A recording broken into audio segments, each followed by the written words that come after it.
In this video we going to review Aigostar Glass Electric Kettle.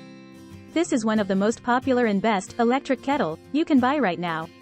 We made this review based on its performance, features, price, manufacturer's reputation and most importantly reviews of actual user.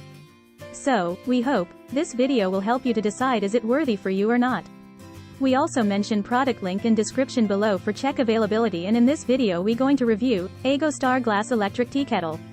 This is high quality glass kettle with durable and stain resistant, will not affect people's health. It will be helping to store the natural flavor of water or tea and preventing the contamination of taste at the same time. Made from high quality glass, this glass electric tea kettle is durable and stain resistant. All the places of this water kettle in contact with water are health class materials for preserving natural flavors and preventing taste contaminations.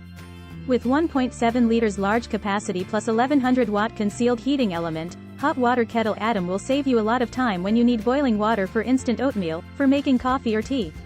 Auto shut off and boil dry protection feature will automatically switch off power once water has reached the boiling temperature or boiled away. Featuring on Blu-ray, the glass kettle can give you visual enjoyment when it working. Roll the cable at the bottom of the base, and that is easy to store. Cordless technology allows for hassle-free pouring. Non-slip handle prevents grip loss. Convenient water level gauge. For details, let's watch more.